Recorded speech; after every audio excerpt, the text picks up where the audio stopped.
A wealthy man abandoned like trash. A 7-year-old girl with a heart bigger than the world.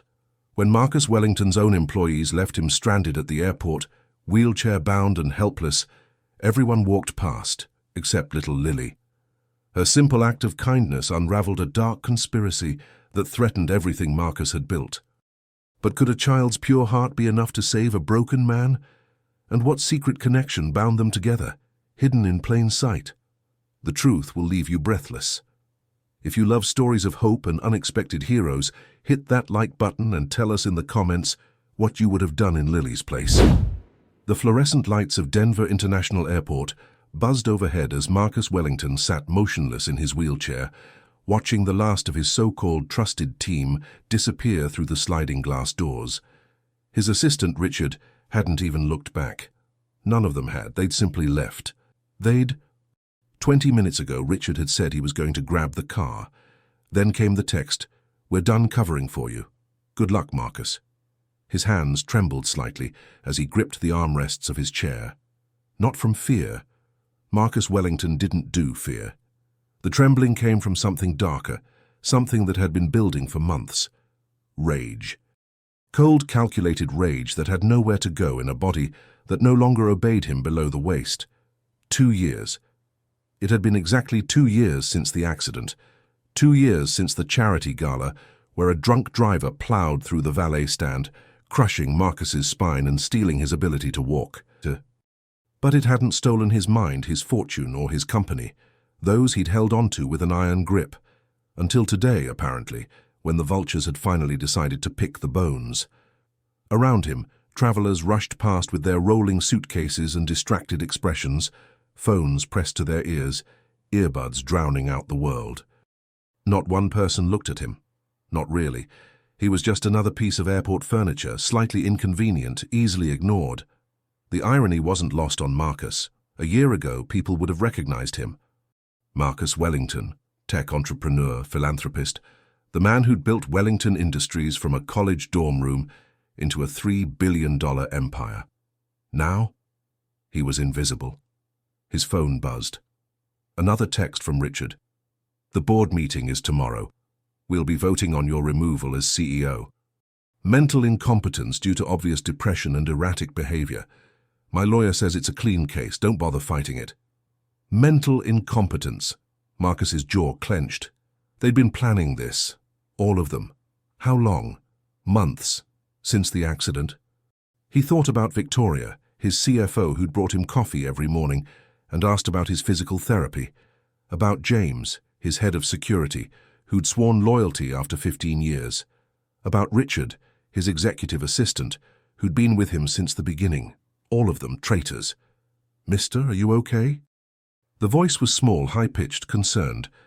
Marcus looked down to find a little girl standing in front of him, head tilted, studying him with enormous hazel eyes. She couldn't have been more than 7 years old, wearing a pink t-shirt with a cartoon unicorn on it and denim shorts. But what caught his attention was the bright blue bow in her light brown hair, slightly crooked, as if she'd put it on herself. "I'm fine," Marcus said automatically, his voice rougher than he intended.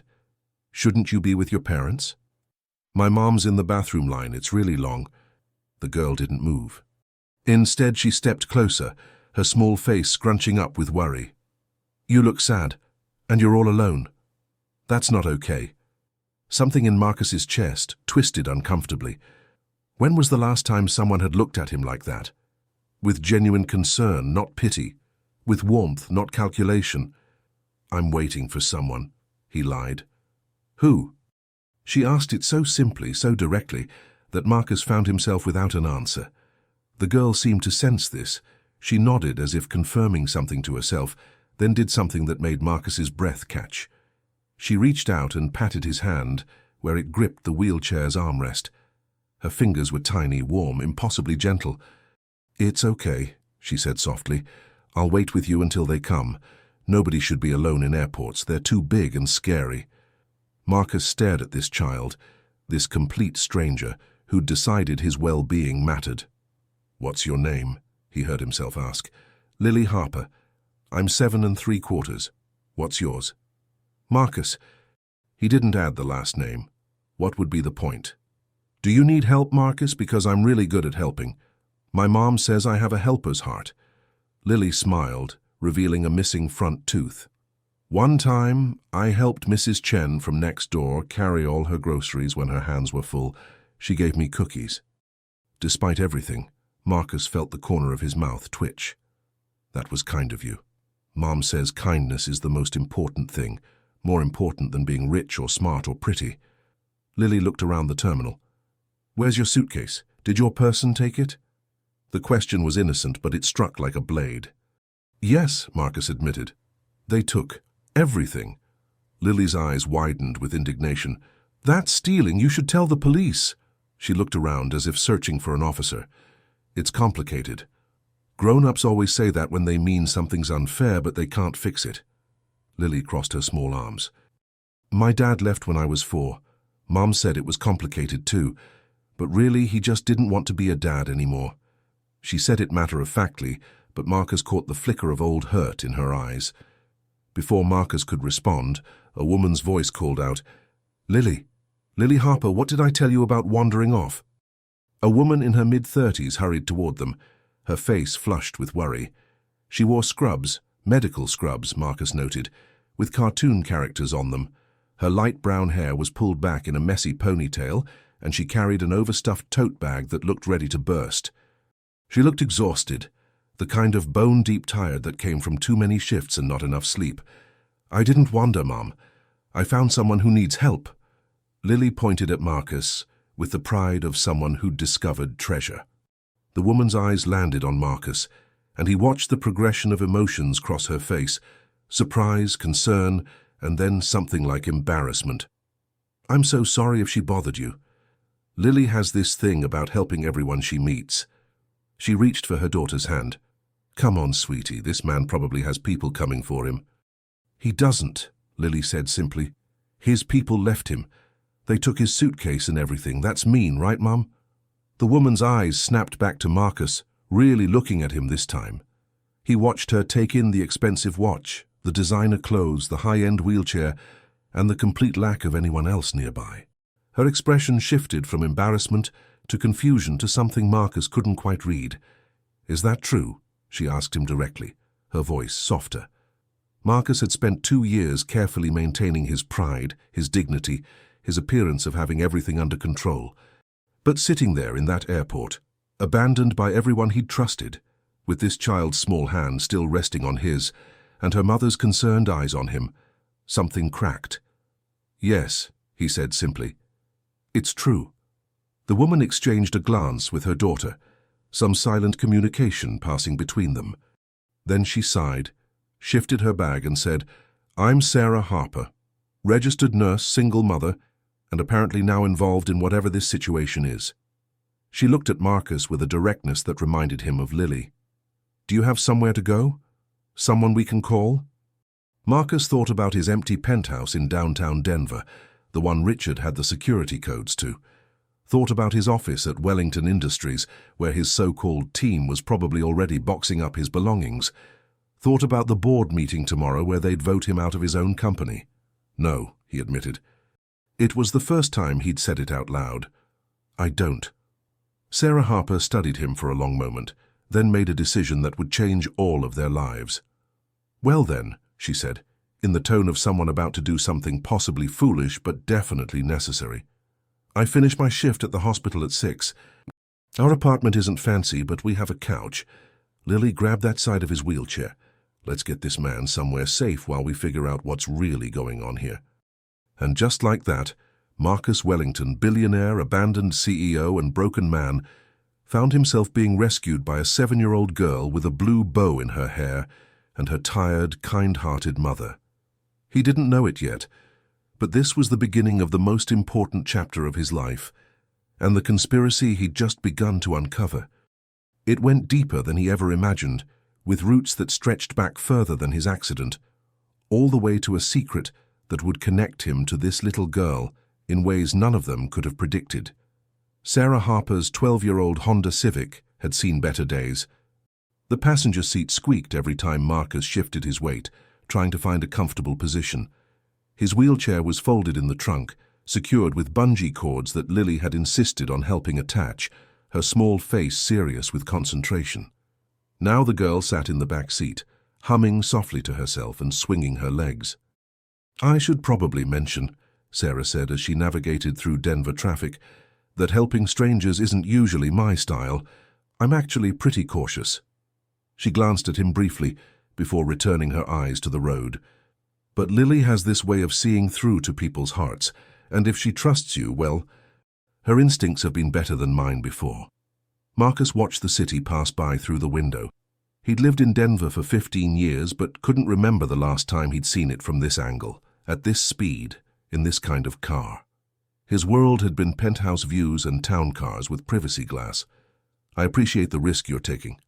"I promise I'm not dangerous. Rich people problems," Sarah said, and there was no judgment in her voice, just observation.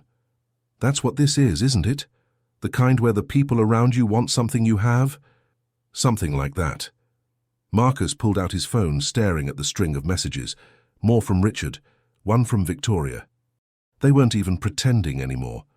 "I built a company worth $3 billion, made a lot of people very wealthy in the process.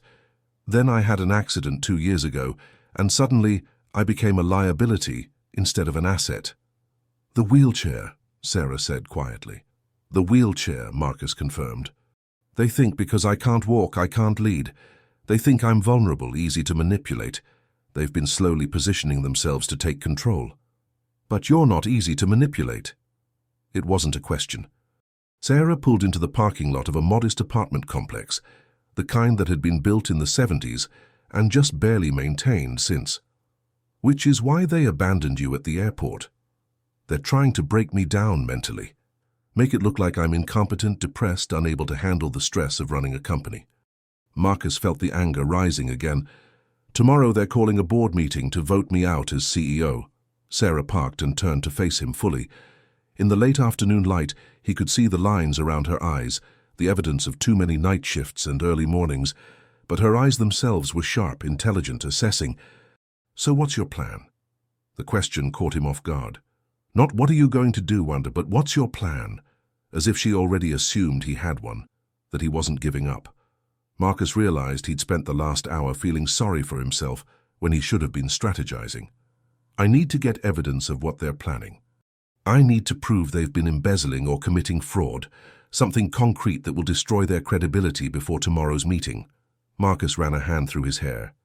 "But I don't have access to my office, my computers, or my files. Richard changed all my passwords 3 days ago, said it was for security purposes." "And you believed him?" Sarah asked. "I was distracted. The pain has been worse lately. The physical therapy wasn't working. I've been taking stronger medication to manage it, and it's been affecting my focus."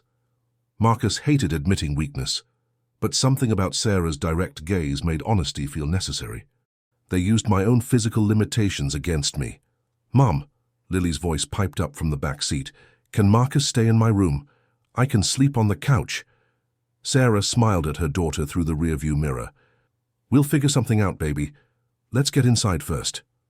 Getting Marcus into the wheelchair and then into the third-floor walk-up apartment was a challenge that required Sarah's nursing strength and Lily's enthusiastic, if not always helpful, assistance. By the time they got him settled in the small living room, all 3 of them were breathing hard. The apartment was tiny but clean, decorated with clearance bin finds, and Lily's artwork covering the refrigerator. A small kitchen opened into a living area with a worn couch, a TV that had to be at least 15 years old, and bookshelves made from boards and cinder blocks. Through an open door, Marcus could see Lily's room, pink walls, a narrow bed, and what appeared to be 1,000 stuffed animals. "It's not much," Sarah said, following his gaze. "But it's home." "It's perfect," Marcus said, and he meant it. There was something here, warmth, love, safety, that his penthouse with its designer furniture and floor-to-ceiling windows had never possessed. Lily plopped down on the floor in front of Marcus, cross-legged, looking up at him with those serious hazel eyes. "So we need to catch bad guys like detectives?" Despite everything, Marcus laughed. "Something like that." "Lily, homework," Sarah reminded gently, heading into the kitchen. "I'm going to make dinner. Marcus, do you have any dietary restrictions? No, ma'am. Don't call me ma'am. It makes me feel ancient. Sarah pulled out a pot. And you're staying for dinner, non-negotiable. As Lily reluctantly pulled out her backpack and scattered homework across the coffee table, Marcus found himself watching this small domestic scene with something like wonder. When was the last time he'd been in a real home? His penthouse was a showpiece. His office was a battlefield. But this cramped apartment with its mismatched furniture and child's laughter, this was actual life. His phone buzzed again. This time it was a number he didn't recognize. Marcus answered cautiously. Hello? Mr. Wellington? The voice was female, young, nervous. This is Amanda from IT at Wellington Industries. I think you should know something. Marcus's attention sharpened. Amanda Chen was a junior developer fresh out of MIT, brilliant but quiet. He'd hired her himself 8 months ago. What is it, Amanda? I've been monitoring the system like you asked. The routine security checks. I found something weird. Someone's been creating backdoor access to the financial systems. Not just one person, multiple people all coordinating. And there are files being moved to external servers. Lots of files. Financial records, client information, proprietary code. Marcus's blood ran cold. When? It's been happening for months, but it accelerated in the last week. Mr. Wellington, they're not just trying to take over the company. They're stealing everything and preparing to ghost it. Create a shell, take all the real assets and intellectual property, and leave Wellington Industries as an empty name. Can you prove it? I have logs. Screenshots. But Mr. Wellington, they know I've been looking. Richard came by my desk today and asked if I'd noticed anything unusual in the systems. I said no, but he didn't believe me. I think I'm being followed. Sarah had stopped cooking and was watching Marcus, her expression concerned. Lily had abandoned her homework, sensing the shift in atmosphere. Amanda, listen to me carefully. Do not go home tonight. Go somewhere public. A hotel, a friend's house, somewhere with cameras and witnesses. Email those logs to my personal account, the one I gave you for emergencies, and Amanda, thank you for your courage. They're going to fire me tomorrow, she said quietly. Or worse. No, Marcus said firmly. Tomorrow, they're going to prison. All of them. He ended the call and looked up to find both Sarah and Lily staring at him. The businessman in him wanted to apologize for bringing this mess into their home. But the part of him that had been broken and alone at that airport just hours ago felt something different. Gratitude and determination. It's worse than I thought, he said. They're not just taking my company. They're stealing everything and running. We're talking millions of dollars in assets, client data, trade secrets. This isn't just corporate backstabbing. This is organized crime. Sarah set down the spoon she'd been holding. Then we need to call the police. And tell them what? That I suspect my employees of planning something? I need proof first. Real, undeniable evidence. Otherwise, it's my word against theirs, and tomorrow's board meeting will go ahead as planned. Marcus pulled up his email, waiting for Amanda's files. I have one IT specialist who's loyal, but she's in danger. I have no access to my office or accounts, and I have less than 20 hours before they execute their plan. So what do you need? Sarah asked, in that same direct way she'd asked about his plan in the car. Marcus looked at her, really looked at her. She was a nurse, probably working double shifts to afford this apartment and raise her daughter alone. She should be telling him to leave, to take his problems somewhere else. Instead, she was asking how she could help. I need a computer with internet access. I need to review those files from Amanda, and I need to figure out how to get into my own office building without being detected. Marcus paused. And I need to understand why you're doing this, helping me. You don't know me. Sarah was quiet for a moment, stirring the pot on the stove. 3 years ago, she finally said, I was a different person. I had a husband, a nice house, savings in the bank. Then he left, and I discovered he'd gambled it all away. Every penny. I was pregnant, alone, and had nothing but student loan debt and a nursing degree. She turned to face Marcus. A woman at the hospital, Dr. Patricia Chen, Amanda's aunt, actually. She took a chance on me. Got me into the program here, helped with childcare, didn't judge. Just helped. Sarah smiled slightly. Lily learned from that. She learned that when someone needs help, you help. No calculations. No wondering if they deserve it. You just help. Dr. Chen was my college professor, Marcus said slowly, pieces clicking into place. Years ago, before I started Wellington Industries. She wrote me a recommendation letter when no one else believed in me. I tried to pay her back after I made my first million. She refused, said to pay it forward instead. The moment stretched between them. This strange connection across years and circumstances. Lily broke it by suddenly announcing, "This is like that movie, where the superhero loses his powers, but then finds new friends, and they help him get them back." Marcus and Sarah both laughed, and the tension broke. "I suppose it is," Marcus agreed. He looked at this child with her blue bow and her missing tooth, and her absolute certainty that good people helped each other. "Lily, I'm going to need your help with something." "Really?" Her face lit up. "Really? Tomorrow I need to get into my office building, but if I show up, security will stop me. I need a distraction. Think you can help with that?" Lily's eyes went wide with excitement, like a spy movie. "Exactly like a spy movie." "Whoa." Lily's voice was reverent.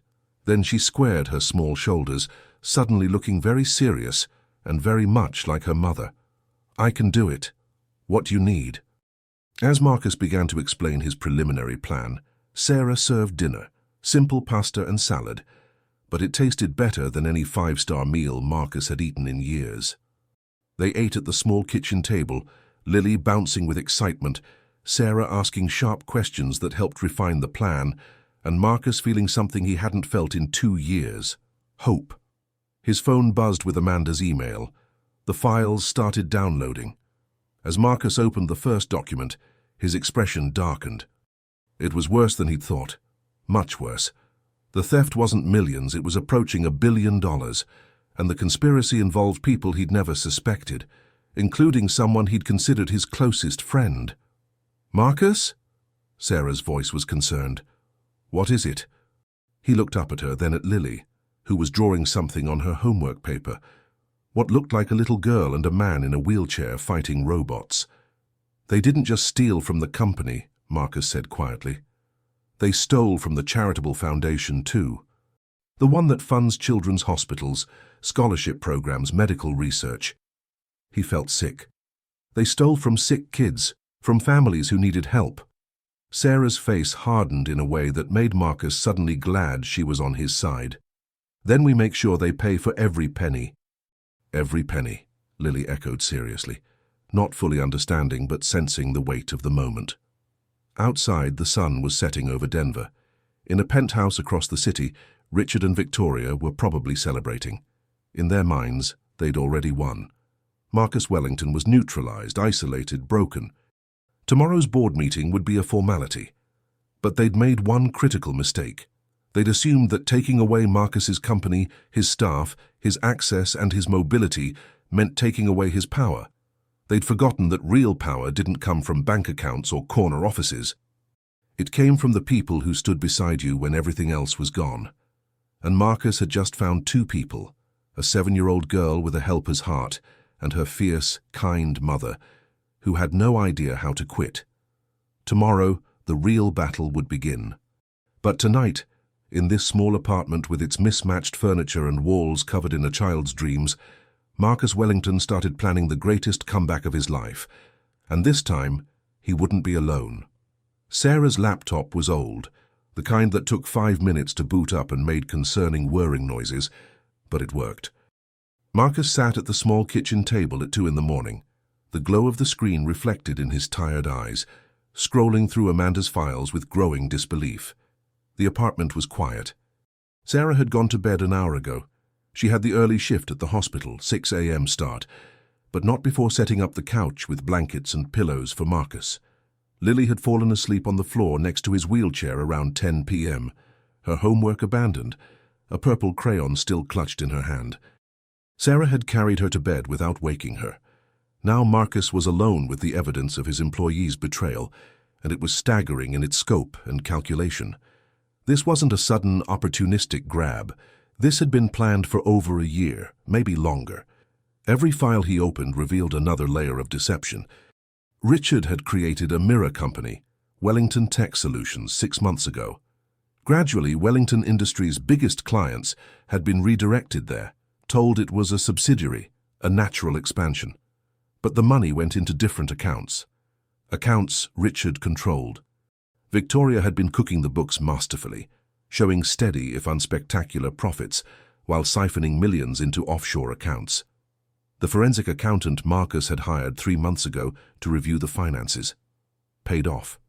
His physical therapist, who'd convinced him to increase his pain medication, also on Richard's payroll, deliberately keeping Marcus foggy and unfocused. James, his head of security, the man who'd sworn loyalty for 15 years, had been systematically selling Wellington Industries' proprietary technology to competitors. Trade secrets, patents pending, everything. The security breaches Marcus had been worried about. James had orchestrated them himself. But what made Marcus's hands shake with rage was the charitable foundation. The Wellington Foundation for Children's Medical Research had been his way of making meaning from his accident. If he couldn't walk, at least he could help kids who were fighting their own battles with mobility, illness, and disability. Last year alone, they'd funded 3 new pediatric research wings and provided scholarships to 50 children from low-income families. Richard had embezzled 70% of it. 70%. Sick children had gone without treatment. Brilliant kids had lost their scholarship opportunities. Also, Richard could buy a vacation house in the Caymans. "You look like you're about to punch through my laptop." Marcus jerked his head up. Sarah stood in the doorway, wrapped in a bathrobe, her hair loose around her shoulders. "Sorry," he said. "Did I wake you?" "Nurses are light sleepers. Occupational hazard." She padded into the kitchen and started making coffee, moving quietly. "Plus, I wanted to check on you, make sure you weren't planning to wheel yourself out into the night on some revenge mission." "Is that what you think I want? Revenge?" Sarah poured 2 cups, added sugar to both without asking, and sat down across from him. "I think you want justice, but I also think you're angry enough that revenge sounds pretty good right now." She took a sip of her coffee. "So, am I right?" Marcus closed the laptop. "They stole from sick kids, Sarah. Children who were counting on that money for medical treatments they can't afford any other way." His voice was rough with emotion. "I can handle them stealing from me. Hell, I almost respect the audacity of it, but the kids? That's unforgivable." "So we make it right," Sarah said simply. "We expose them, get the money back, and make sure every penny goes where it's supposed to. That's better than revenge. That's justice." "You keep saying we," Marcus pointed out. "Why?" Sarah was quiet for a moment, staring into her coffee cup. When she spoke, her voice was soft. "When Lily was 4, right after her dad left, she got really sick. Pneumonia that wouldn't respond to antibiotics. She ended up in the ICU for 2 weeks." Sarah's hands tightened around her cup. "I had insurance, but it didn't cover everything. The bills were crushing me. I was going to lose our apartment, and then—" She looked up at Marcus. "Then someone paid the entire bill. Anonymous donation. The hospital administrator said only that it came from a medical research foundation that helped families in crisis." Marcus felt something cold settle in his stomach. "The Wellington Foundation. I didn't know that until today, until I saw the emails on your phone when Amanda called. Dr. Chen must have submitted our case." Sarah's eyes were bright with unshed tears. "That money saved us, not just medically, financially. It gave us the breathing room to survive that year, to rebuild. Lily wouldn't be here without it. We wouldn't be here without it." The weight of that confession sat between them. Marcus thought about all the anonymous donations, the families helped, the children saved. He'd never wanted recognition. The money had been the point, the help itself. But now, knowing that one of those faceless cases had been Lily, this bright, kind child who'd rescued him at the airport. "Then we definitely need to fix this," Marcus said firmly. "Those files Amanda sent me? They're enough to start criminal proceedings, but I need originals from the company servers. Authenticated, time-stamped, impossible to deny. How do we get them? That's the tricky part. Wellington Industries has state-of-the-art security, Biometric scanners, security cameras, guards on every floor. I designed it that way after we were targeted by corporate espionage 3 years ago. Marcus rubbed his face. The only way in is through the executive entrance. My biometrics are still in the system. They won't have thought to remove them yet. They're too arrogant. But I need to get there before the board meeting at 9 a.m. tomorrow. Okay. Sarah leaned forward. Walk me through it. What's the worst-case scenario? Worst case? They've already changed the biometric access. Security stops me at the door. Richard is notified immediately. He calls the police, claims I'm having a mental breakdown and trespassing. I get arrested or committed for psychiatric evaluation. By the time I get out, if I get out, the board meeting has happened, I've been voted out, and all evidence has been destroyed. Best case? I get in undetected. Access my private server. It's isolated from the main network. They won't think to check it. Download everything Amanda flagged plus my own records. Get out. Take it to the FBI field office before the board meeting. They raid Wellington Industries during the meeting itself. Marcus smiled grimly. Richard and the others get arrested on the spot. Very public, very humiliating, impossible to spin. And middle case? I get in, but security spots me before I can get what I need. Then it's a race against time. Sarah stood up and went to the window, looking out at the Denver skyline. You said you needed a distraction. What exactly did you have in mind? Nothing that would put you or Lily at risk, Marcus said immediately. That's not what I asked. Marcus studied her back, this woman who'd become an unexpected ally. The board meeting is at 9 a.m. The building will be busy with regular staff arriving. If something happens outside, something that draws security attention, it would give me a window to get in through the executive entrance and up to my office. What kind of something? Sarah. She turned around. Marcus, you helped save my daughter's life. You didn't know us, you didn't want credit. You just helped because it was right. Her voice was steady, determined. Now it's my turn. Tell me what you need. Marcus looked at her for a long moment. Then he opened the laptop again and pulled up a building schematic. The security office has 6 monitors. 4 watch the main entrances, 1 watches the executive floor, and 1 rotates through other areas. If all 4 entrance cameras show something unusual simultaneously, security protocol requires they focus on those feeds. What counts as unusual? Anything that looks like a potential threat, a medical emergency, a protest, a vehicle accident. Marcus zoomed in on the building's front entrance. The Wellington Industries lobby has floor-to-ceiling windows, very visible from outside. If something happened right there, security would have to respond. They'd have to come down from their post. Giving you how long? 7 minutes, maybe 10 if they're really distracted. That's how long it takes them to assess a situation, determine if they need to call additional backup, and return to their station. Is 7 minutes enough? It has to be. Sarah pulled out her phone and started typing. I'm texting Janet. She's another nurse at the hospital. Her daughter is in Lily's class. Between the 2 of us, we can probably round up 5 or 6 other parents. She looked up. Would a group of parents protesting outside Wellington Industries, claiming the company's charitable foundation denied their children medical funding, be unusual enough? Marcus stared at her. You'd organize a fake protest. Not fake. Real stories, real families, just strategically timed. Sarah's smile was sharp. I know at least 3 families whose kids were denied funding this year because the foundation claimed budget constraints. Turns out those constraints were Richard stealing their money. I don't think it'll be hard to convince them to show up tomorrow morning. Sarah, if this goes wrong, a lot of sick kids stay sick. A lot of thieves stay rich, and a good man loses everything he built. Sarah's voice was firm. I'm not going to let that happen. Neither is Lily. Neither are those other families. A small voice from the doorway made them both turn. Neither am I. Lily stood there in her unicorn pajamas, the blue bow somehow still in her hair, her small face determined. I heard you talking. I can help too. Lily, baby, go back to bed, Sarah started. No. Lily walked into the kitchen and climbed onto a chair, folding her hands on the table like she was in a business meeting. Marcus helped me. The foundation helped me when I was sick, And now bad people are stealing from other sick kids. That's not fair. I want to help make it fair. Marcus felt something crack open in his chest, something that had been frozen since the accident. This child, with her missing tooth and her helper's heart, who had no reason to care about corporate theft or billionaire problems, was ready to fight because it was the right thing to do.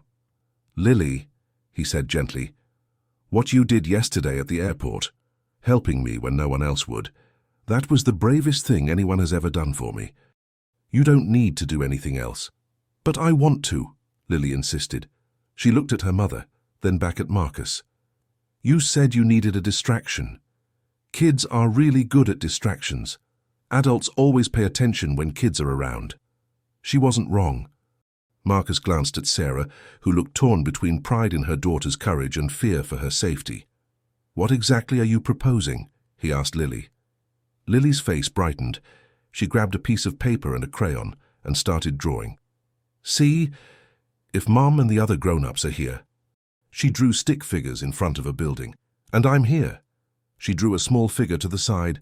"And I fall down and cry really loud, all the grown-ups will run to help me. Even the security guards, because that's what grown-ups do." "You want to fake an injury?" Sarah's voice was sharp. "Just pretend," Lily said quickly, "like acting." "I'm really good at acting. Last week in school I was a tree in our play and Mrs. Anderson said I was the best tree she'd ever seen." Despite the tension, Marcus found himself smiling. "I believe that. But Lily, this is serious. These are bad people who've done bad things. I don't want you anywhere near them." "I'm already near them," Lily pointed out with devastating 7-year-old logic. "You're here, which means they know about you, which means they might come looking, so we should stop them first." The kid had a point. Marcus looked at Sarah, who seemed to be having an internal struggle. Finally, she sighed. "If, and this is a big if, we agree to this plan, you stay with me the entire time, you don't leave my sight. And if anything seems dangerous, we leave immediately. Understood?" "Understood." Lily bounced in her chair. "This is like being a superhero." "This is like being very, very careful," Sarah corrected. She looked at Marcus. "Okay. So we create chaos outside. You go in, you get the files. What happens after you have them?" Marcus pulled up another screen. "Amanda gave me the location of a cafe 3 blocks from Wellington Industries. She'll be there with her laptop. I'll send her the files immediately as backup. Then I go straight to the FBI field office. It's 4 blocks away. I hand them everything. They'll need a few hours to review it, get a warrant, coordinate with local police. By the time the board meeting starts at 9, federal agents will be walking through those doors. And Richard, Victoria, the others, they'll be arrested, all of them. The evidence is overwhelming." Marcus's voice was cold. "They'll spend the next decade in federal prison." Sarah was quiet for a moment, processing. Then she nodded. "Okay, I'll text Janet now, start organizing the parents. We'll meet outside Wellington Industries at 8:30 a.m. That gives you your window. Mum?" Lily's small voice was uncertain now. "Are the bad guys going to be really mad?" Sarah pulled her daughter onto her lap, wrapping her arms around her. "Yes, baby, they will. But being mad doesn't matter when you're in jail, and that's where they're going." "Good," Lily said firmly, snuggling against her mother. "They should go to jail." They stole from kids. Marcus watched them. This mother and daughter who'd taken him in without hesitation, who were now putting themselves at risk to help him bring down a criminal conspiracy. "After this is over," he said quietly, "I'm going to make sure the Wellington Foundation is restored. Every penny that was stolen will be returned. And I'm going to personally ensure that every family whose funding was denied gets approved." "That's not why we're helping," Sarah said. "I know, but I'm going to do it anyway." Marcus met her eyes. "And I want to establish a new scholarship. The Lily Harper Scholarship for children of single parents. Full ride to any college. Because there are a lot of kids like Lily out there, with single parents working themselves to death to provide. And they deserve the same chances as everyone else." Sarah's eyes filled with tears. "Marcus, it's not charity, it's justice, just like you said." He smiled slightly. "Besides, I'm pretty sure Lily here is going to grow up to either run the world or save it. Might as well invest in that future." Lily was looking between them, not quite understanding but sensing the emotion in the room. She reached out and patted Marcus's hand again, just like she had at the airport. "It's going to be okay," she said with the absolute certainty of a child who hadn't yet learned that the world could be cruel. "We're going to fix it. Together." And in that moment, Marcus believed her. Tomorrow, he would face his betrayers. Tomorrow, he would fight for his company, his foundation, and the hundreds of families depending on both. Tomorrow he would show Richard and Victoria and James that taking away someone's ability to walk didn't take away their ability to fight. But tonight, in this small apartment with its mismatched furniture and walls covered in a child's dreams, Marcus Wellington felt something he hadn't felt in 2 years. He felt like he belonged somewhere. Not because of his money or his company or his name, but because a 7-year-old girl with a blue bow in her hair had seen him sitting alone in an airport and decided he mattered. And that was worth fighting for. Sarah's phone buzzed. She checked it and smiled. "Janet's in, and she's bringing 4 other families. We'll have a proper crowd." Perfect. Marcus pulled up his email and started composing a message to his lawyer, one of the few people who'd remained loyal, though Richard had tried to isolate them. "I'm sending Michael a heads up, just in case things go sideways tomorrow. He'll have copies of everything." "Marcus?" Lily's voice was sleepy now, the late hour catching up with her. "Can I ask you something?" "Of course." "When you were in the airport before I found you, were you really sad?" The question was so direct, so honest, that Marcus couldn't deflect. "Yes," he admitted, "I was very sad. I felt like I'd lost everything that mattered."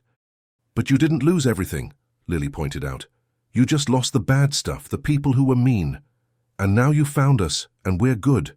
So maybe losing the bad stuff was actually winning." Out of the mouths of babes, Marcus thought. This 7-year-old had just summarized his entire situation with more clarity than he'd managed in weeks. "You know what, Lily? You're absolutely right. I did win. I just didn't know it yet." Lily smiled, satisfied with this answer, and closed her eyes against her mother's shoulder. Within minutes she was asleep, her small body relaxed and trusting. Sarah caught Marcus's eye over her daughter's head. "She's going to talk about this day for the rest of her life, the day she helped catch the bad guys." "Good," Marcus said. "She should. She's remarkable." "She is." Sarah's voice was soft with love. "And so are you, Marcus Wellington. Don't let anyone tell you different." As Sarah carried Lily back to bed, Marcus turned back to the laptop, finalizing plans for tomorrow's operation. His phone buzzed with a message from Amanda. "Still safe. Files are secure. Ready for tomorrow. Let's bring them down." Marcus typed back, "We will.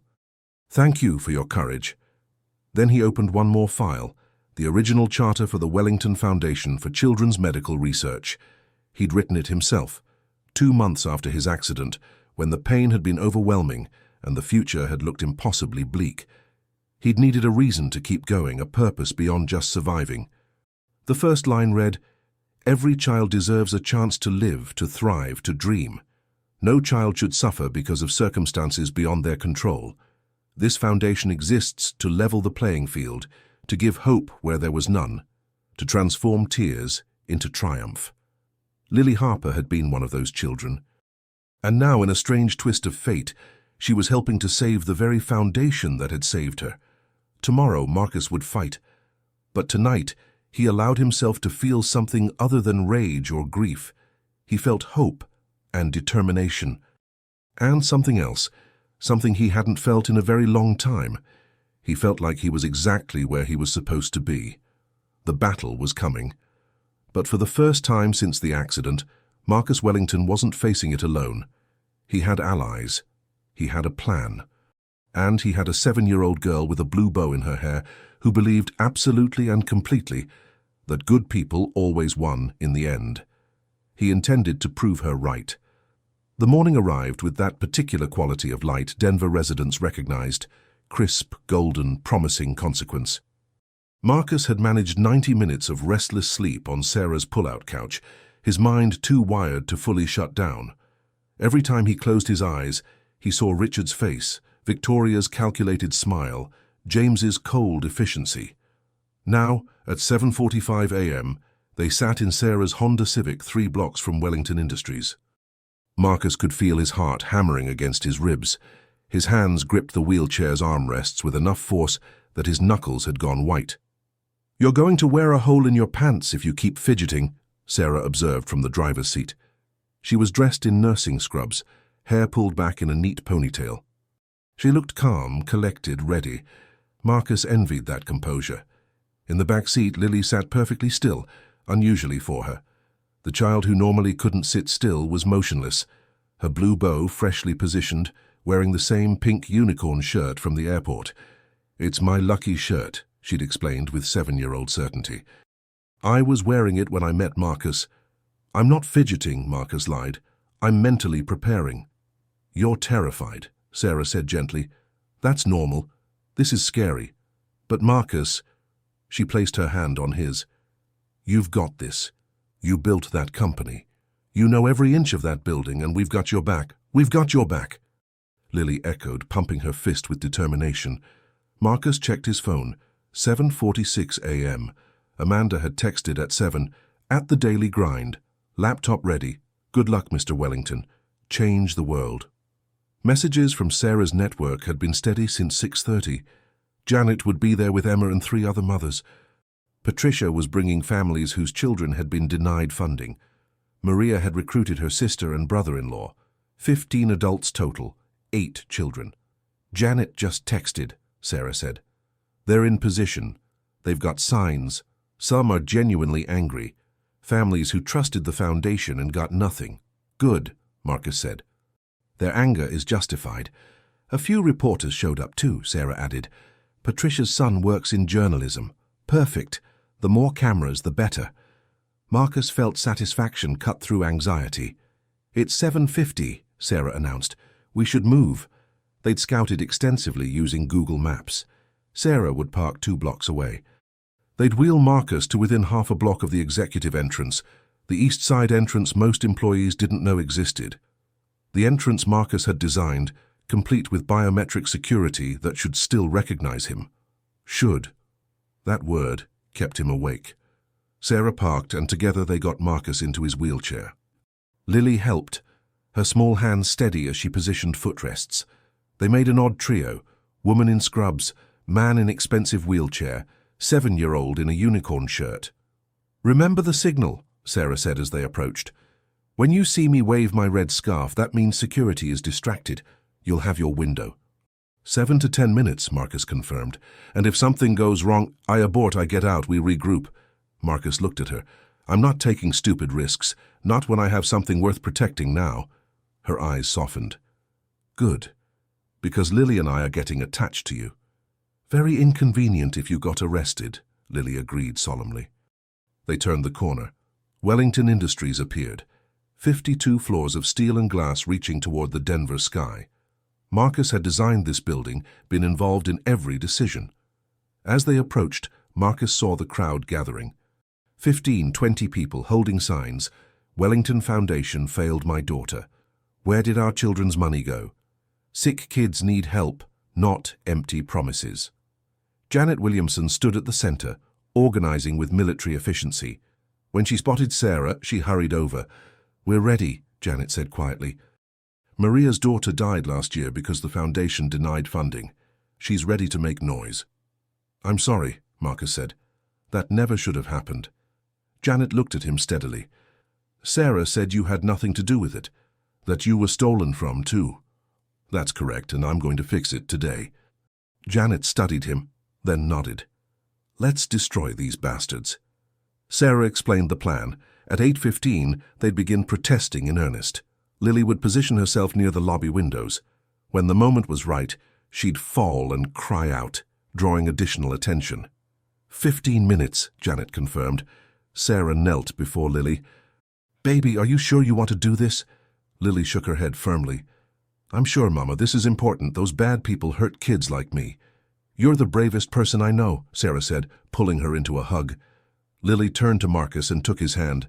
"You can do this, Marcus. I believe in you." "Thank you, Lily. You saved my life at that airport. And now you're going to save lots of other kids," Lily said simply. They moved away, circling to the east side. Marcus's heart pounded. This was it, the point of no return. The executive entrance courtyard was exactly as he remembered. Manicured hedges, small fountain, understated door marked executive access. Sarah parked him behind a planter. "You've got your phone?" "Yes, fully charged." "You know the route to the FBI. 4 blocks west, 2 south, 1720 Curtis Street. If you get caught, I say nothing without a lawyer. I protect you and Lily." Marcus met her eyes. "But I'm not getting caught." Sarah squeezed his shoulder. "Good luck. Change the world." She turned and hurried back. Marcus watched her go, this woman who'd saved him. He positioned himself where he could see both the entrance and the front plaza through the hedge. 8:15. The volume increased dramatically. Voices raised, "Justice for sick children, where's our money?" Marcus heard it clearly, the protest working perfectly. Then a child's voice crying out, "Mum! Mum, I fell, my knee!" Lily, playing her part with dramatic flair. More security guards appeared, rushing toward the sound. Through the windows, Marcus saw Sarah moving toward Lily, along with several adults and security guards. Then Sarah raised the red bandana and waved 3 times. The signal. Marcus moved. He rolled to the executive entrance and placed his hand on the scanner. The blue light swept across his palm. 1 second, 2, 3, green light. Access granted. Marcus nearly sobbed with relief. The door clicked open. He rolled through into the marble foyer to the elevator marked Executive Access Only. The elevator opened immediately. He rolled inside, pressed 52, watched the doors close. He was inside Wellington Industries, inside his own building. The elevator ascended. Marcus pulled up Amanda's files, reviewing locations. His private server was behind a wall panel only he knew about. Floor 48, 49, 50, 51, 52. The doors opened. Marcus rolled into the carpeted hallway. At 8:20 on Wednesday morning, the executive floor was usually quiet. Marcus moved carefully, listening. Nothing. The floor was silent. His office was at the end of the hall. Marcus's name was still on the door. They hadn't even removed it yet. He tried his keycard. Green light. The door unlocked. Marcus rolled into his office and felt emotion hit him. Everything was exactly as he'd left it. The desk, the bookshelves, the windows showcasing Denver. On one wall hung a photograph from the Foundation's first scholarship ceremony. Children in graduation caps, smiling. Children like Lily. Marcus locked the door and moved to the wall panel. He pressed the specific sequence of points. The panel slid open, revealing the compact server array. Marcus connected his phone and initiated the download. Progress bar appeared, 2% complete. Estimated time 6 minutes 40 seconds, 3%, 4%. Marcus scanned files as they downloaded. This was worse than Amanda discovered. Richard hadn't just been stealing, he'd been systematically destroying the company from inside, positioning it for bankruptcy while stripping assets.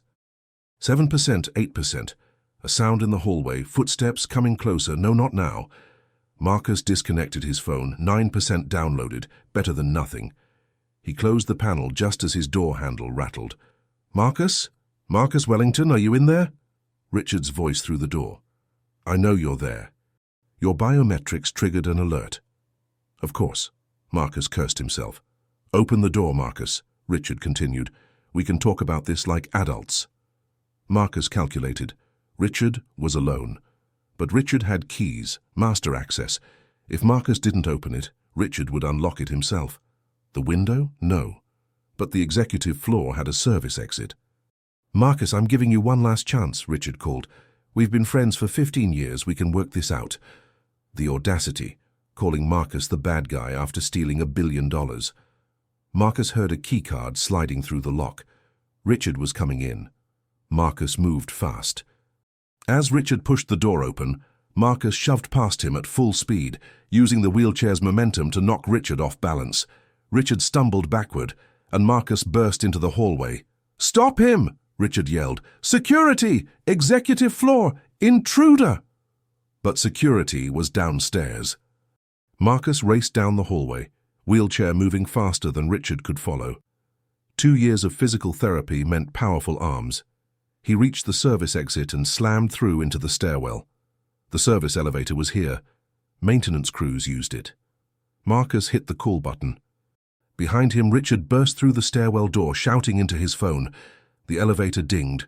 Doors opened. Marcus rolled inside, hit the button for the second floor, not the lobby, but the second floor with its side exit to the alley. The doors began closing. Through the gap, Marcus saw Richard racing toward him. Their eyes met. Richard's wide with fury, Marcus's cold with determination. Then the doors closed. Second floor. Marcus rolled out into a corridor. Human resources, accounting, operations. Offices were filling with morning employees. Marcus moved through them quickly, but not frantically. "Mr. Wellington?" A young woman stared. "Sir, we thought—" "Richard says a lot of things, Emma," Marcus replied smoothly. "Most untrue. Watch the news this afternoon." He reached the side exit, pushed through into the alley. Morning sunlight hit his face. Fresh air.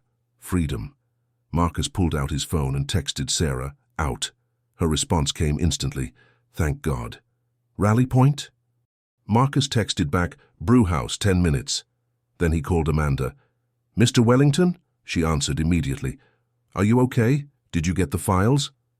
"Partial files, 9%, but it might be enough. I'm sending them now." Marcus was rolling fast, navigating the alley. "Amanda, I need you to upload these to multiple secure cloud storage locations. Make them impossible to destroy. Second, prepare a summary document, the most damning evidence." "I can do it in 3 minutes," Amanda said, fingers already typing. "Mr. Wellington, there's something else, your accident 2 years ago." "What is it?" "I found emails between James Rodriguez and the drunk driver. Payment records, planning documents." Amanda's voice shook. "James hired him, paid him $50,000 to target you specifically. The drunk driving was a cover. It was attempted murder." The world tilted. Marcus stopped rolling. "You're certain?" "I have the emails. Bank transfers, text messages. Mr. Wellington, they tried to kill you." Amanda's voice was fierce. "And when you survived, paralyzed, they pivoted to Plan B, the takeover." Marcus felt something shift inside him. All this time he'd thought it was random tragedy, but it had been deliberate, planned. James had tried to have him killed. "Send me everything," Marcus said, voice cold as steel. "Every email, every payment record. The FBI needs to know they're dealing with attempted murder." "Sending now." Marcus ended the call and sat in that alley, letting the revelation settle. They'd tried to kill him. They'd decided Marcus Wellington was worth more dead than alive. But Marcus was still alive, still fighting, still capable of bringing them down. He started rolling again, faster now, arms pumping with fury and determination. He had 9% of the files. Amanda had the rest. Together, they had enough to destroy Richard and everyone who'd helped him. Justice was coming, and it wore a blue bow. Marcus reached the brewhouse at 8:38 a.m., arms screaming from 4 blocks at top speed. Through the window, he'd already spotted Sarah and Lily at a corner table. Lily was drinking hot chocolate, Sarah nursing coffee while checking her phone anxiously. The moment Marcus rolled through the door, Sarah's head snapped up. The relief flooding her face was raw, intense. She stood quickly and hurried over. "Thank God," she breathed, voice shaking. "We saw security guards running back in about 10 minutes ago. Janet said they were shouting about an intruder. I was terrified they'd caught you." "They almost did," Marcus admitted. "Richard was waiting. He'd set up alerts on my access. I got 9% of the files before I had to run." 9%? Sarah's face fell. "Is that enough?" "It might be. Amanda found more evidence." Marcus paused, glancing at Lily. He lowered his voice. "Amanda found proof they tried to have me killed. The accident wasn't an accident. James hired someone." The color drained from Sarah's face. "Marcus, oh my God!" "Marcus!" Lily jumped down and ran over, throwing her arms around him. "You made it! Did you get all the bad guy information?" Marcus hugged her back. "I got enough, Lily. You were perfect out there. Oscar-worthy performance." Lily giggled. "I was really good at crying." Then more seriously, "Did the bad guys see you? Are they going to hurt you?" "They saw me," Marcus admitted honestly, "but I got away, and now I'm going to make sure they can't hurt anyone ever again." Sarah's hand found his shoulder. "What's next?" I need to get to the FBI now. Amanda's preparing a summary document. Marcus checked his phone. Amanda had sent 3 messages. Files uploaded to multiple locations. Summary 90% complete. Monitoring police scanners. Do you want us to come? Sarah asked. No. I need you two somewhere safe. Marcus handed Sarah several $100 bills. Take Lily to the Denver Museum. Stay until I call. If something goes wrong. Nothing's going wrong, Sarah interrupted firmly. You're going to roll into that FBI office, hand them everything, and they're going to arrest everyone responsible. That's the only acceptable outcome. Sarah, Marcus. She knelt so they were eye level. You've survived everything they threw at you. An assassination attempt. 2 years of manipulation. Betrayal by everyone you trusted. You're still here, still fighting. They don't get to win. The fierce certainty in her voice made Marcus's throat tighten. He took her hand. Thank you. For everything. For taking me in. For believing in me when I'd stopped believing in myself. Always, Sarah said simply. Marcus? Lily's voice was sleepy but content. I'm really glad I found you at the airport. You're my favorite too, Lily. You and your mom. Good, because we're stuck with each other now. They moved toward the door, but Lily called, Marcus, wait! He turned. Lily carefully removed her blue bow and held it out. Take this. It's for good luck. Marcus stared at the bow. Lily, I can't take your lucky bow. You need it more than me, Lily insisted. You're fighting the really bad guys. I just have to look at dinosaurs. Marcus took the bow carefully. I'll take very good care of it. And I'll give it back when this is all over. Deal! Lily hugged him quickly. Go get him, Marcus. Marcus rolled out of the brew house, carrying a 7-year-old's blue bow and the weight of justice on his shoulders. The FBI field office was in a federal building on Curtis Street. Beige walls, security checkpoints, grim efficiency. Marcus rolled up at 8:53 a.m., 7 minutes before the board meeting. The security guard looked surprised. Can I help you, sir? I need to speak with someone in white-collar crime. Urgently. I have evidence of massive corporate fraud, embezzlement, and conspiracy to commit murder. Marcus spoke rapidly. My name is Marcus Wellington. I'm the CEO of Wellington Industries, and I'm here to report a billion-dollar theft and an assassination attempt. The guard's eyebrows shot up. He picked up a phone, spoke quickly, nodded. Someone's coming down immediately. 3 minutes later, a woman in a dark suit emerged. Mid-40s, short grey hair, sharp blue eyes. She moved with decades of confidence. Mr. Wellington, I'm Special Agent Catherine Morrison, no relation to Richard Morrison. Her voice was clipped, professional. I understand you have information about criminal activity. I have evidence, Marcus corrected. Extensive evidence of conspiracy, fraud, embezzlement, theft of trade secrets, and conspiracy to commit murder. My former executive team has been systematically stealing from Wellington Industries and our charitable foundation for 2 years. They've stolen approximately $900 million. They also hired someone to kill me 2 years ago. The car accident that left me paralyzed, it was attempted murder. Agent Morrison's expression shifted to intense focus. That's extremely serious, Mr. Wellington. I need to see your evidence. Marcus handed her his phone.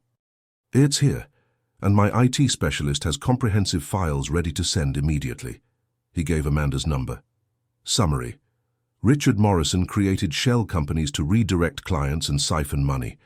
Victoria Chen cooked the books and hid assets offshore. James Rodriguez sold our technology to competitors and orchestrated the hit and run. They're meeting right now in 6 minutes to vote me out as CEO. Agent Morrison scrolled through files, her expression darkening. Mr. Wellington, are you aware your board is meeting in 6 minutes? Completely aware. That meeting is the final step. Vote me out, take control, make the theft permanent. And you can prove all this? Every allegation. Amanda Chen has been documenting everything for months. Server logs, financial records, emails, payment records for the assassination attempt. Everything you need to prosecute. Agent Morrison called Amanda. Marcus watched her face as she listened, skepticism shifting to belief. When she hung up, she looked at Marcus with respect. Your IT specialist is remarkably thorough. She's sending gigabytes of evidence, meticulously organized. Then you believe me? I believe your evidence. Agent Morrison made several rapid calls, coordinating with other agents and local law enforcement. After the third call, Mr. Wellington, are any of these people potentially violent? James Rodriguez is former Army Rangers, highly trained. He orchestrated an assassination attempt, so yes, extremely dangerous. Richard and Victoria are white-collar criminals, but desperate people do desperate things. Understood. She made another call mentioning weapons, body armor. Then, I'm dispatching a team to Wellington Industries immediately. We'll execute search warrants and arrest them. Your timing is impeccable. If we move now, we can arrest them during their board meeting. Very public, maximum deterrent effect. Marcus felt savage satisfaction. Richard wanted to humiliate him publicly. Let Richard experience public humiliation instead. There's one more thing, Marcus said. There are families who were hurt by this. Children denied medical care because money was stolen. The Wellington Foundation was supposed to distribute $15 million last year. Richard embezzled 70%. Kids died because of his greed. Can you help them get that money back? Agent Morrison's expression softened slightly. Recovery of stolen assets is always priority. We'll freeze all offshore accounts, trace all transfers, return every penny to its rightful place. Your foundation's money will be restored. Thank you. Mr. Wellington, you've handed us one of the most comprehensively documented corporate fraud cases I've seen in 20 years. She gestured toward the elevator. Come on. Let's get your statement. Then you can watch us take down your enemies. Marcus texted Sarah. Better than okay, the cavalry is coming. Sarah's response, Go, Marcus, go. Lily says the dinosaurs are sending good luck. For 2 hours, Marcus sat in a windowless conference room, giving his complete statement. They recorded everything, took notes, asked questions. Marcus told them everything. The accident, the manipulation, being drugged, the conspiracy, the denied families. At 9:03 a.m., Agent Morrison's phone buzzed. She turned a laptop toward Marcus. Our tactical team just entered Wellington Industries. Body cameras. Would you like to watch? Marcus nodded, unable to speak. The screen showed multiple camera views as federal agents walked through Wellington Industries toward the executive elevators. The board meeting was happening on 52 in the main conference room. The agents reached it. Through the cameras, Marcus saw Richard at the table's head, mid-presentation, confident. Victoria sat beside him. James stood near the door. The board members looked confused as armed FBI agents entered. Richard Morrison, Victoria Chen, James Rodriguez. You are under arrest for conspiracy to commit fraud, embezzlement, theft of trade secrets, money laundering, and conspiracy to commit murder. You have the right to remain silent.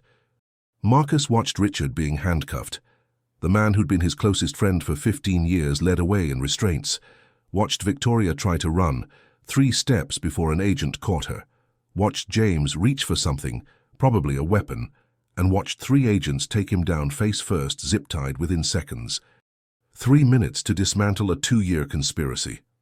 We've got them, Agent Morrison said quietly. They're all in custody. Good, Marcus said. That's good. Mr. Wellington, are you all right? I don't know, Marcus admitted. I thought this would feel triumphant. But mostly I just feel tired and sad. These were people I trusted.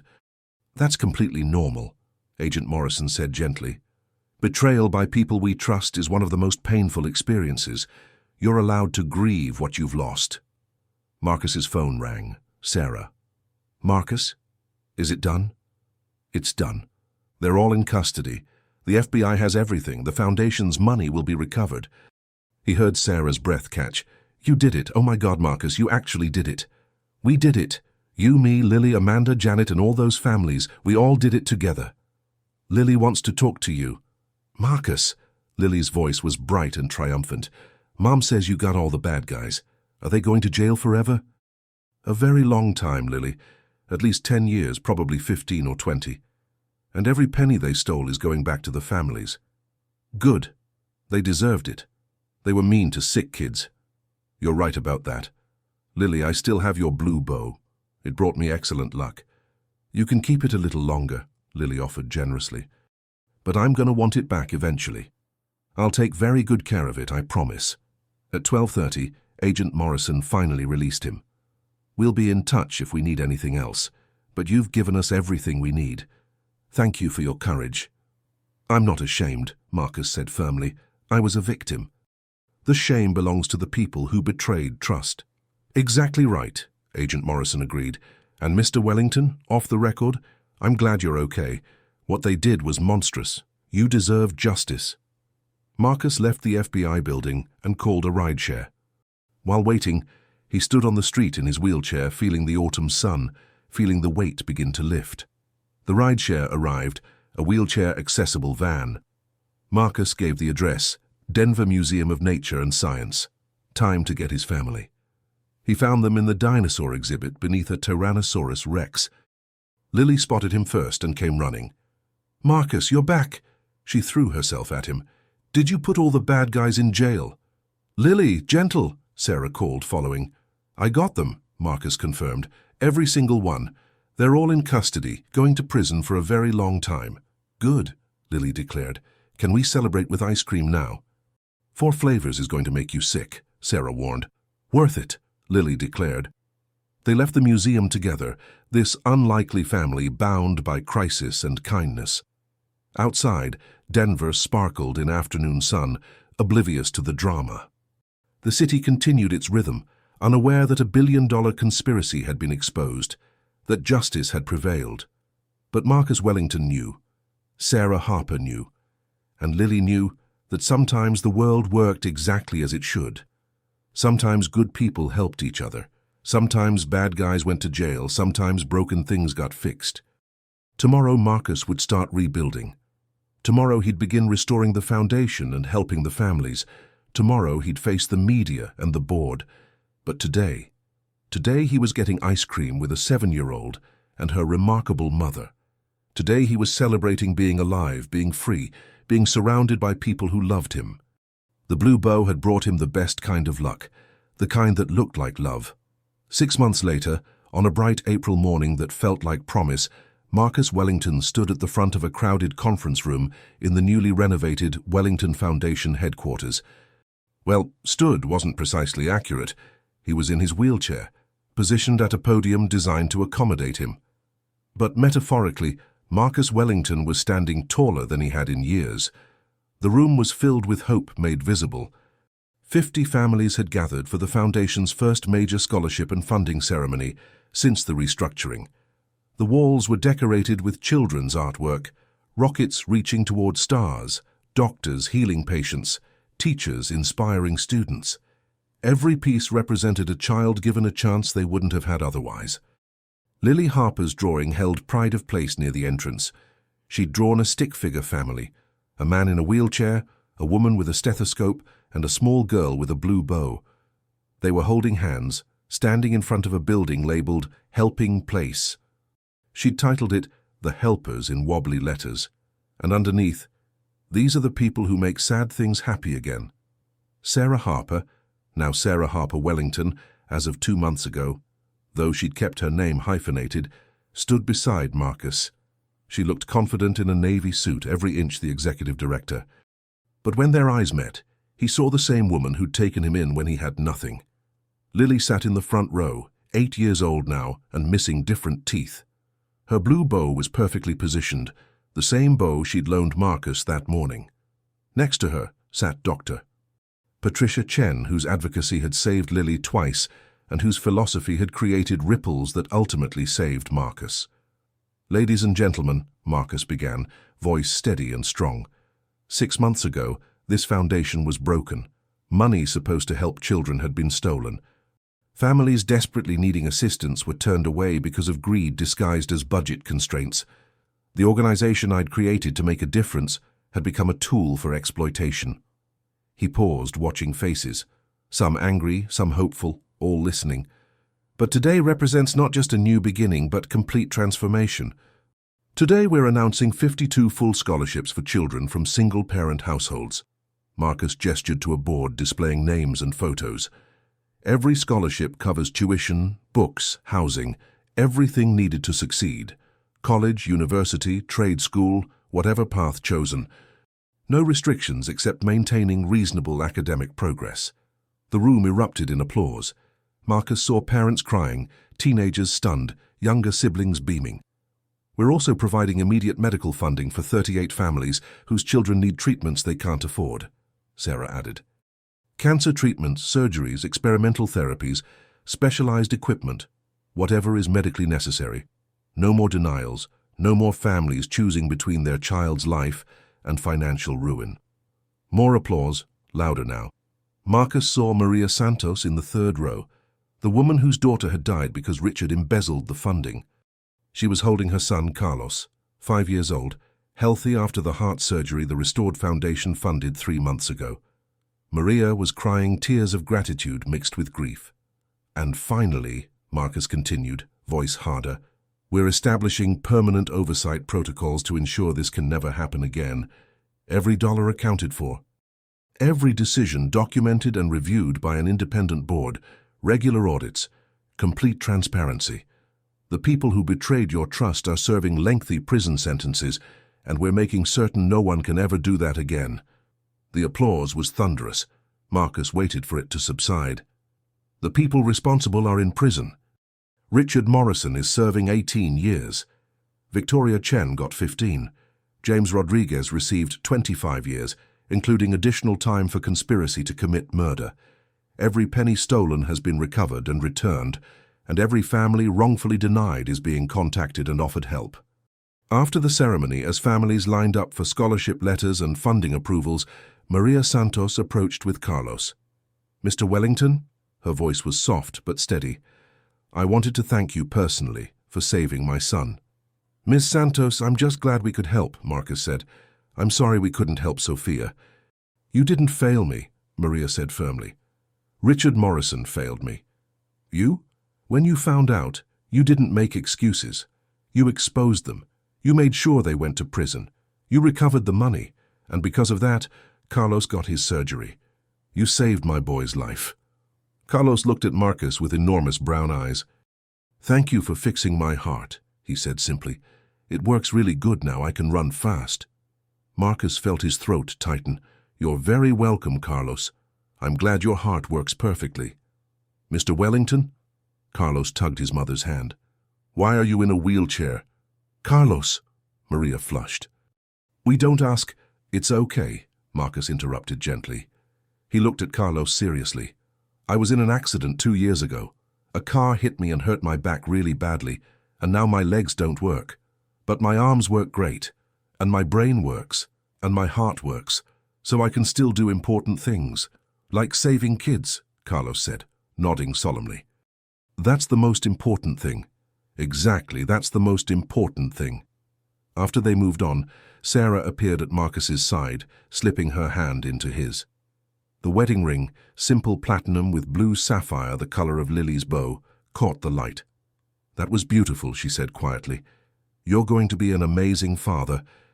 I'm still getting used to the idea, Marcus admitted. They hadn't told anyone yet, but Sarah was 12 weeks pregnant. The ultrasound was in her purse. Their daughter. Yes, a girl. You'll be great, Sarah assured him. You're already great with Lily. And this little one is going to be so lucky to have you as her dad. We should tell Lily soon, Marcus said. She's going to be so excited about being a big sister. I know, I want to wait until we're past first trimester just to be safe. But yes, soon. Sarah squeezed his hand. I can't wait to see her face. Later, after most families had received their letters, Lily appeared at Marcus's side. She'd been surprisingly quiet, which was unusual. Dad? She'd started calling him that officially after the wedding, though she'd been saying it in practice for months. Can I ask you something? Marcus's heart still flipped every time Lily called him Dad. Of course, sweetie. Anything. When you were at the airport that day before I found you, were you going to give up? Were you thinking about not fighting anymore? The question was so direct, so perceptive, that Marcus found himself without easy answers. He looked at Sarah, who nodded, giving permission to be honest. So Marcus lowered his wheelchair to eye level with his daughter and told her the truth. Yes, he admitted quietly. I was thinking about giving up. I felt like I'd lost everything that mattered. My company, my friends, my dignity, my future. I felt invisible and broken and alone, and I was thinking maybe it would be easier to just stop fighting. Lily's eyes were enormous, troubled. But you didn't give up. No, because you stopped and talked to me, because you decided I mattered even though you didn't know me, because you reminded me there were still good people in the world, and that meant the world was still worth fighting for. Marcus put his hands on Lily's shoulders gently. You saved my life that day, Lily, not just by helping me practically, but by reminding me why life was worth living. Because of helping people, Lily said simply. That's what makes life good. Exactly. Lily processed this seriously. Then, I'm glad I found you, Dad. I'm glad you didn't give up. Because now you're my dad and you help lots of kids and Mom loves you and we're a family. If you'd given up, none of that would have happened. Marcus pulled her into a hug. I'm glad too, sweetheart. So glad. You're the best thing that ever happened to me. You and Mom are the best things that happened to me, Lily said. Then she pulled back, face brightening. Oh, I almost forgot. Mom said I could tell you now. Tell me what? Lily bounced with barely contained excitement. I'm going to be a big sister. There's a baby in Mom's tummy. A sister. I'm getting a little sister. Marcus looked at Sarah, who was trying not to laugh. We were going to tell you together later, she said, but apparently someone has trouble keeping secrets. I'm really bad at secrets, Lily admitted cheerfully, but it's good news, so it's okay to tell good news early, right? Right, Marcus agreed, still processing. So everyone knows now? Just Dr. Chen and Janet, Sarah said. And now everyone in this room. But Marcus didn't care. He was going to be a father. Officially, legally, biologically. Another chance, another beginning. Can we name her Hope? Lily asked seriously. Because that's what the foundation gives people. Hope. And because you gave Mom and me hope. So maybe we should pass it on. Marcus looked at Sarah, who had tears streaming. Hope Wellington, she said softly. I love it.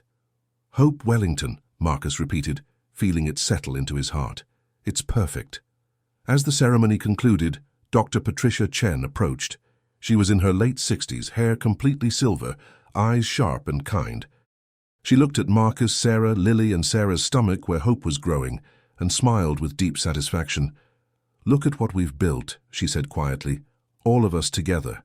A foundation that actually helps people, a family bound by love, a future full of possibility.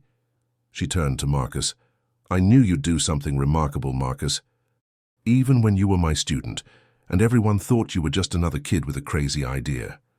But this is beyond remarkable. This is the work of someone who understands that true wealth isn't measured in dollars, but in lives changed and hope restored. I had good teachers, Marcus said, voice thick. You taught me that success means nothing if it doesn't lift others up. And you taught me, Dr. Chen said to Sarah, that survival isn't just about enduring, it's about transforming your pain into purpose, your struggles into strength. And you saved my life, Lily added. Twice, so you're kind of like my fairy godmother, except real. Dr. Chen laughed warmly. I like being a real fairy godmother better. Real ones get to see the happy endings they helped create. That evening, after the ceremony ended and the headquarters was locked, Marcus and Sarah and Lily sat on a bench in the park across the street, watching the Denver sunset paint the sky. Can I tell you something?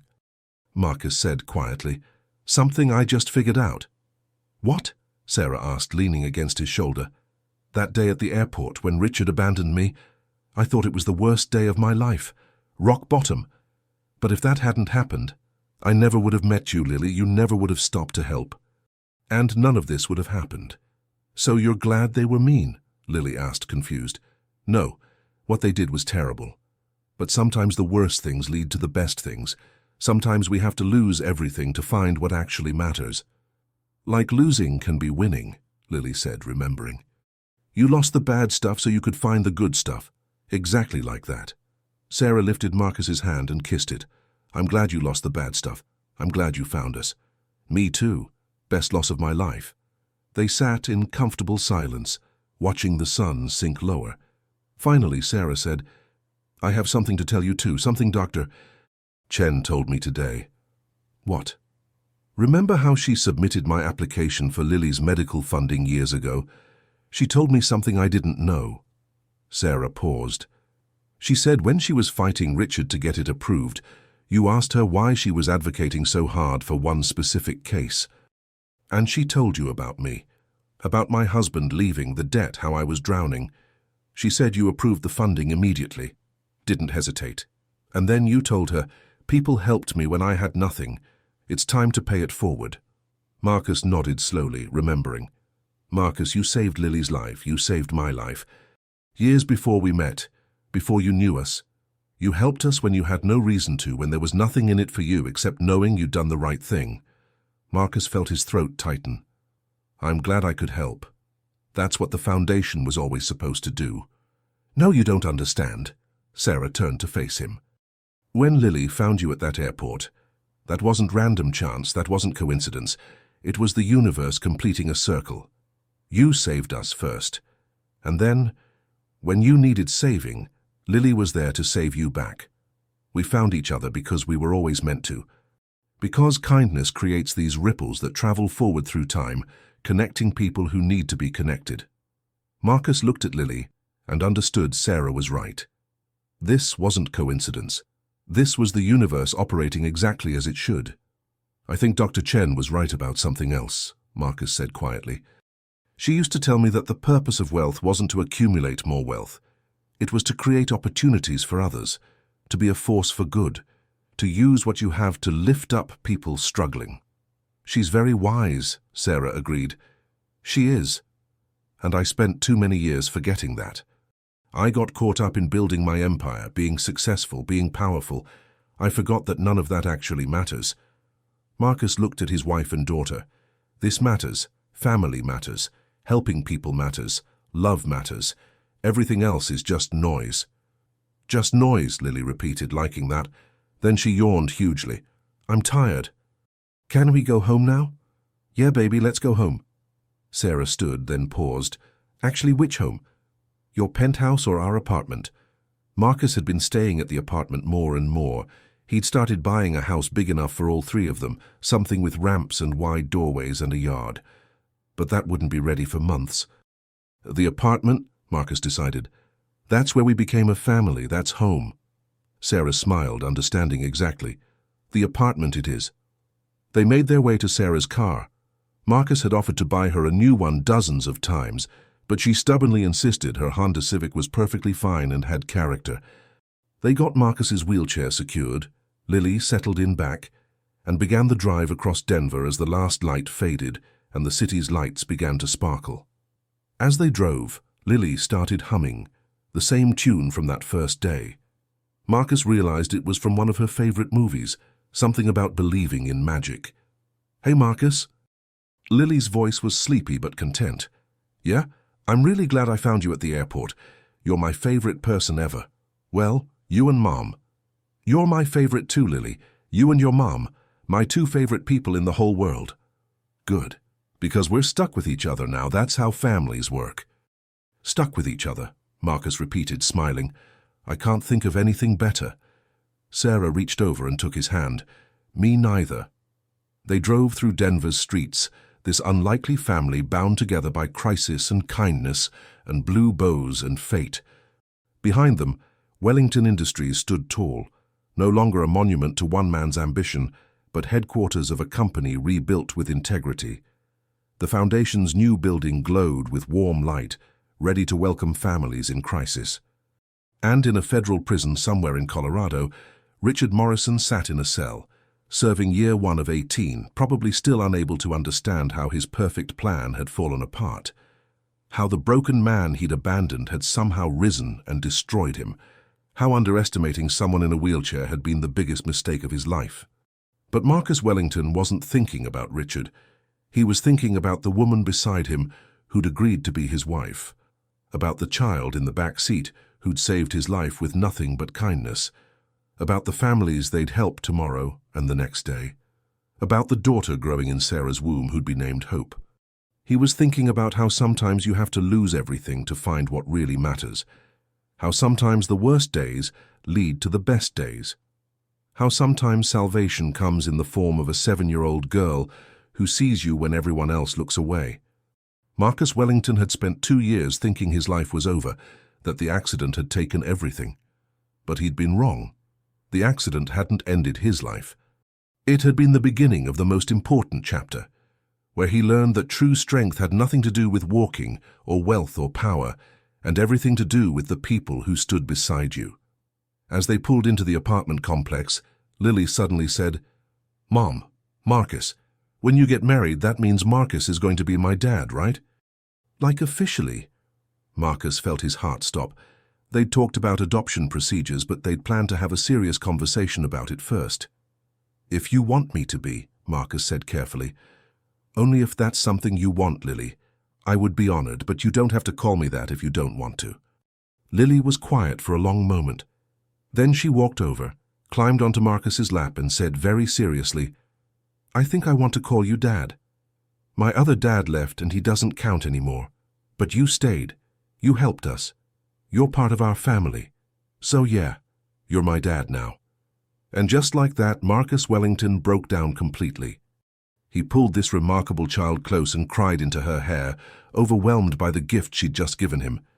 The gift of being chosen, of being wanted, of being family.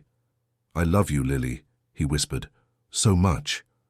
"I love you too, Dad," Lily said, and the word settled into Marcus's heart like it had been waiting there all along. Sarah joined them, wrapping her arms around both. They stood in the doorway of the small apartment that had become home, the place where a broken man had been given shelter and hope, and eventually, impossibly, a family. Tomorrow would bring new challenges. Wellington Industries would continue its work. The foundation would help hundreds of families. Hope Wellington would be born in 5 months. Lily would continue growing up, learning, becoming the kind of person who saw others in crisis and immediately thought, "How can I help?" But tonight was for being together, for being grateful, for understanding that sometimes the universe had to break you completely before it could give you everything you'd been missing.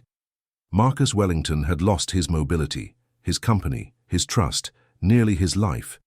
And in losing all that, he'd found something infinitely more valuable. A family who chose him not because of what he had, but because of who he was. A wife who was his equal. A daughter who'd saved his life. Another daughter on the way who would grow up in a home filled with love. This was the life Richard Morrison's greed had accidentally given him. By trying to destroy Marcus Wellington, Richard had led him straight to the people who would become his real family. The blue bow had brought extraordinary luck, not the luck of avoiding disaster, but the luck of finding meaning in catastrophe. The luck of being seen when you felt invisible. The luck of being helped when you needed it most. The luck of discovering that family wasn't about blood, but about people who chose to stand beside you. As they finally moved together toward the car, Marcus rolling, Sarah taking Lily's hand, Marcus realized something profound. He wouldn't change anything that happened. Not the accident, not the betrayal, not the despair at the airport, because all of it had been necessary to lead him exactly here, to this family, to this purpose, to this life that felt for the first time ever completely right. "Come on," Sarah said, smiling. "Let's go home." Home, not a penthouse or an office, but wherever Sarah and Lily were, wherever hope would be, wherever love lived. "Yeah," Marcus said, his heart full. "Let's go home." And the blue bow resting in Lily's pocket seemed to glow in the starlight, a reminder of the day everything changed, of the moment kindness saved a life, of the truth that would guide them forever. Sometimes the worst days are doorways to the best days. Sometimes losing everything is how you find what matters. And sometimes when you're at your lowest, when you feel invisible and broken, the universe sends exactly what you need in the form you'd never expect. A 7-year-old girl with a blue bow and a helper's heart, and the conviction that nobody should ever be alone in airports. That was how miracles worked, how families were made, how the world became better, one act of kindness at a time, the end.